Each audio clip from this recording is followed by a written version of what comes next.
Hi guys, so I'm going to show you how to make a split screen. You can tell I have a split screen right here. I have one thing over here, another thing over here, and I can open them at the same time to allow me to do more all at once. So I could open a doc on this side and I could be reading something on this side and type into my doc at the same time. So it's super useful, and I want to show you how to do that. So on my MacBook, I have a little bit of a different, it looks a little bit different than it would on your Chromebook. So on my MacBook, I have to first exit full screen, and then I can either tile the window to the left or the right, and those are my options. And that allows me to go from a big one just like this, like a normal screen like this, to the split screen like this. And this one says no windows available, but that's okay.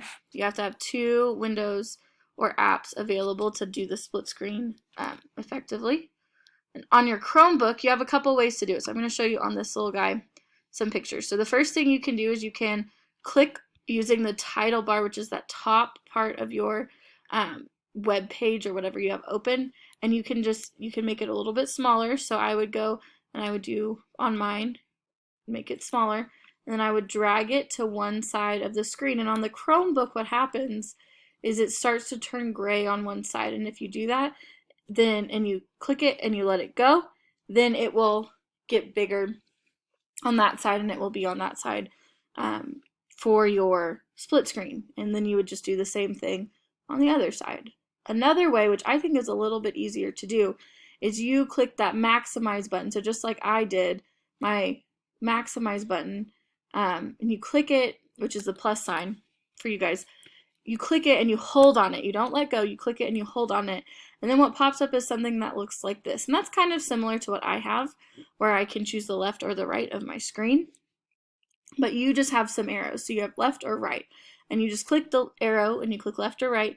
And then it will pop up and it will connect, or what they call snap, on the side of your screen that you choose. Another way you can do this is, if you're having trouble with that, is you can do a shortcut. And the shortcut is you click the Alt button, which I don't know. Oh, yep. So the Alt button and then the bracket. So if you do Alt and then the bracket on the left side, your screen will go to the left side. And then if you do Alt and click your bracket on the right side, it will go to the right side. So you have to kind of play around with it. I've done it a few times on the Chromebook myself, and it is a little bit tricky to get on the right side and to get it working well. So you have to practice a little bit, but once you get it, it's pretty easy and you can do it whenever you need to.